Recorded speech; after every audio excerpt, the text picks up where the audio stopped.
I'm Amy from Trees Not Teas. We give race participants the chance to turn down the finisher's tee at the end of a race and plant a tree instead. And today we're very happy to be talking to Jen and Sim Benson, authors of many books about running, hiking, and the wonders of the outdoors generally. Hi, Jen. Hi, Sim. Hi, Amy. Thanks for having us on. Thank you very much for coming on. It's great to have you on. So we are going to be doing a double giveaway of a couple of your beautiful books about running. So if you are able to wave them around for me, we've got Wild Running and Short Runs in Beautiful Places. Thank you very much for holding those up. So they will be going out to one lucky person. Could you tell us a little bit about Wild Running? What's the philosophy behind that book?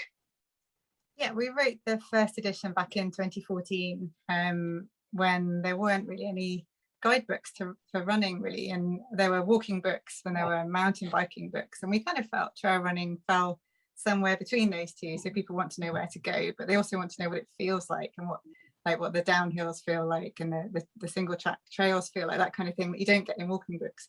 And yeah, we very fortunately bumped into some people who lived locally who happened to publish books about wild swimming, and we kind of jokingly said, well, if you fancy doing a running book anytime, let us know. And they sent us an email and and said, yeah, you're up for writing it. So that was our first book deal. Wow. Okay.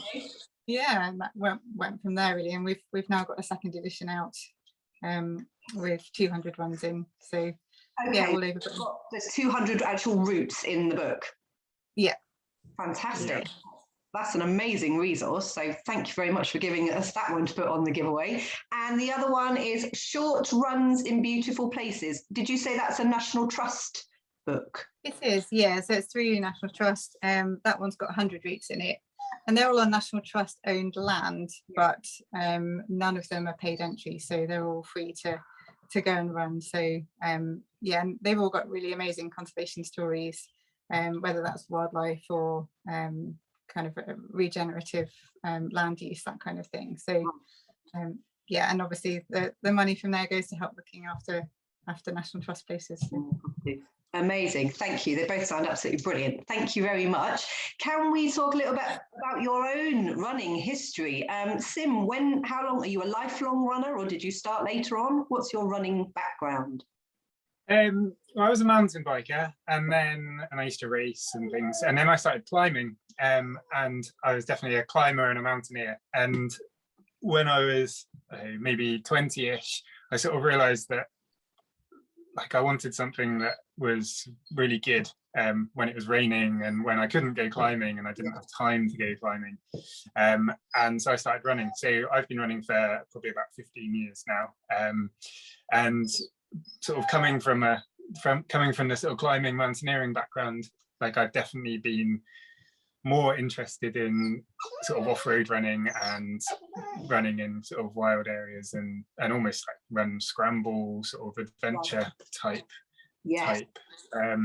sort of stuff. And I've done quite a few races. I've done some road marathons and things like that as well. Yes. But yeah, it sort of slowly swapped from being a climber to being a runner, and I'm definitely a runner now. Knock up on you.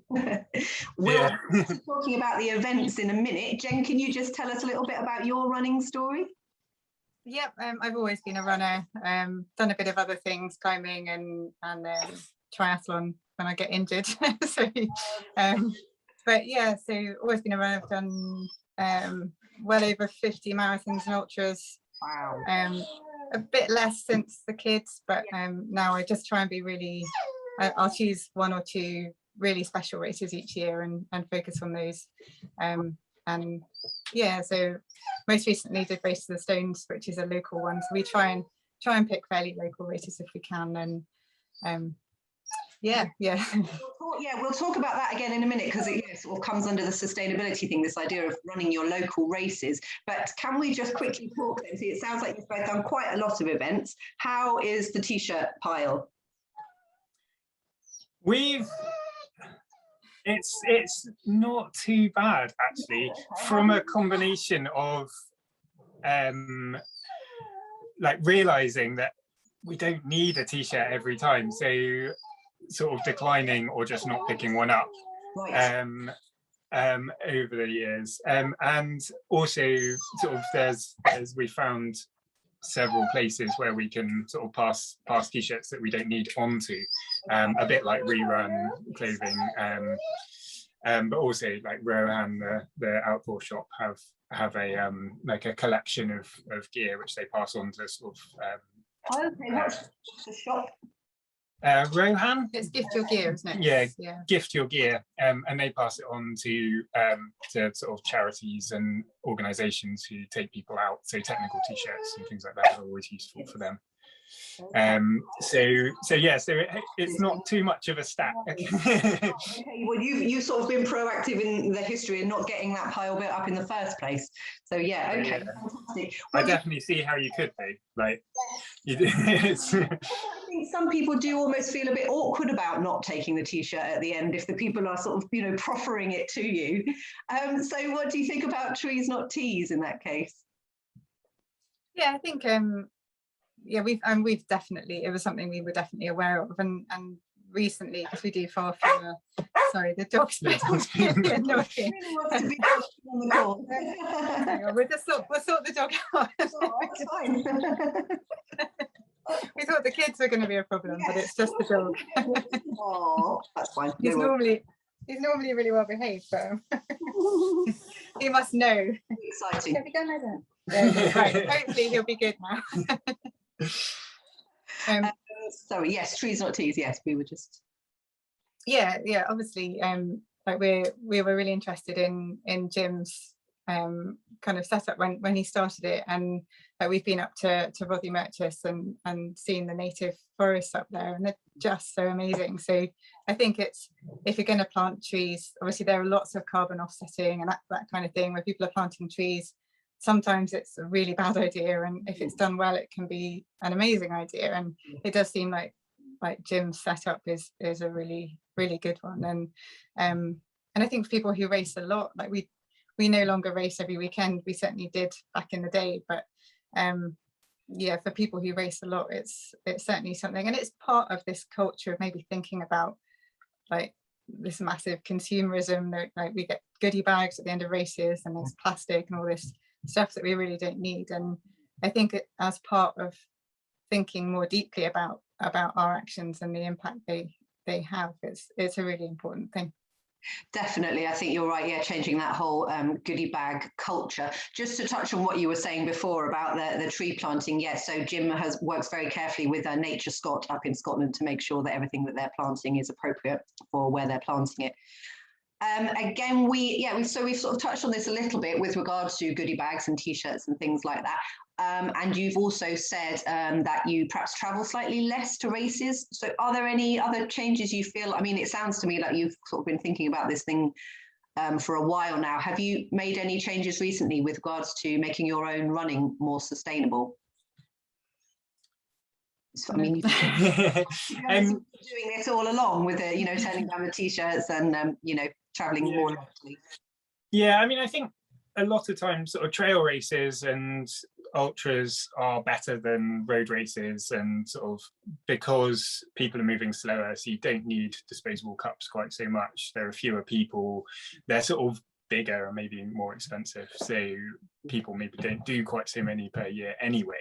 Yeah. And I think that's what we've been doing more of over certainly the last sort of 10 years. Okay. So I think that's helped. We've definitely seen a move from the sort of plastic cups everywhere to bring your own cups, and sort of t-shirts either being an option or the quality of the t-shirt getting better, which then also means like if you're going to have a t-shirt, it might as well be a good t-shirt that you're actually going to like and keep and use. Yes. But yeah, personally, like we tend to pick a couple of like maybe one or two bigger races per year, and then tie them into if it's not a local one, tie it into a sort of a longer trip where we can sort of have it as the family holiday. We can sort of use it as a work trip and go and explore some other areas and get some photos and things like that, rather than just having sort of a weekend. Yeah, and I think it has been a really good opportunity to explore the races near here. Yes. Like we've got some really lovely races, and some of them are like the races I remember from like 20 years ago when I started running, and they're really kind of old school, like Rotary Club, Yeah. that kind of village hall kind of feel, and they're really nice, and they're supporting local clubs, and there isn't kind of all the fancy goodie bag stuff because there isn't the budget to do that, and they're cheaper to enter, and you get to meet local runners as well, and you haven't got a massive drive back afterwards, which is really nice. Yes, that's very nice, definitely, with aching legs. Apart from, again, I'd say we have sort of covered a lot of this already. Is there any other changes that you would like to see happening in the running industry as a whole towards sustainability? We've talked already about plastic cups and the goodie bag culture and the quality of the t-shirts. I mean, yeah, that's kind of, these are the main issues that keep coming up. Is there anything else that you would like to see happening in the running industry? We sort of race specifically, it would be good if races maybe were a bit more careful about making sure that their sort of start time was accessible by public transport, because quite often you'll find, because it's like maybe a long race or something, it will start very early on a Sunday morning, and that's impossible, which means that you have to drive. And even if you car share, like the biggest source of microplastics is tires. So if the race could maybe start at 10 rather than 8, or it could be on Saturday rather than Sunday, or something like that, then it would give people the option, whereas a lot of the time there isn't an option. That is a really good point. Okay. Yeah. We had there was a race in Bristol recently, and I don't drive, so I'm always on the lookout for races I can get to by train. And it missed the train by about half an hour. So it would have been and Bristol's so good by train and things. And I was just like, why not think about that? So yeah, I completely agree with that. Yeah. And I also think with the kind of the rise of micro adventures and doorstep adventures and all that kind of stuff we've had to embrace over the last couple of years, I think that's something to be really good for people to carry on with, rather than, so instead of going, I'm going to do a race every weekend that I have to drive to, maybe just pick a couple of really special races that you really want to do, and focus more on the kind of self-devised adventures or the FKTs on your local trails and things, because that's really exciting as well, but way lower impact all around, really. You're right, we have been sort of forced into doing these things, but actually some of them are really wonderful, like sticking on and exploring your local area. Fantastic, thank you so much. Can we just talk a little bit then? I mean, your whole thing is very much the outdoors, isn't it? This is a huge question, but what is it about the outdoors? What does it mean to you? Sim, can we start with you, if you could possibly answer that question? That's amazing. I just, like, I love being out, and I don't really mind where. Like, I would probably say I'd prefer to be in a mountainous environment, but I get the same, like, I love, like, the exploring, I guess. So I use running a lot to explore new places, or explore places that I sort of think I know, but then find new trails, or sort of link up places which, like, I would normally do a loop here and a loop there, but how about, let's see if I can combine them. And I think it's sort of running in the outdoors is my way of just like being out and exploring, and I guess it is creating your own little adventures, but it doesn't have to be a big route in the mountains. It can be a sort of find a new local footpath, or that sounds lovely. Really lovely. And Jen, what about you? What does it do for you? Yeah, I think we live in this kind of really frenetic, digital, crowded place, and sometimes, like, you get it with the kids, like, they get really uptight when they're indoors and things, and you open the door, and the moment you step outside, it's like peace. It's like something happens and everything feels better. And I think I so often, like, outdoors is where I think, like, running and walking, it's where we listen to a lot of audio books and that kind of thing, because it's so hard to find time to read when you've got young kids about. So yeah, it's where I read, it's where I think, it's where I kind of find balance and that kind of thing. So yeah, again, it doesn't really matter where it is. We've got the towpath near here, and it's just, there's no traffic, there's kingfishers and herons, and it's just like a different world to the kind of sitting at the desk writing. So yeah, escapism, peace of mind, all that stuff. That sounds wonderful. You make me want to go outside. Excellent. That's the idea. Yeah. Thank you so much for talking to me. And I can't wait to get both your books on our giveaways. They both look lovely. I want them both myself. Thank you so much for talking to us, Jen and Sim Benson. Really great to chat. Thank you, Amy. Yeah, thank you, Amy. Thank you. Bye-bye.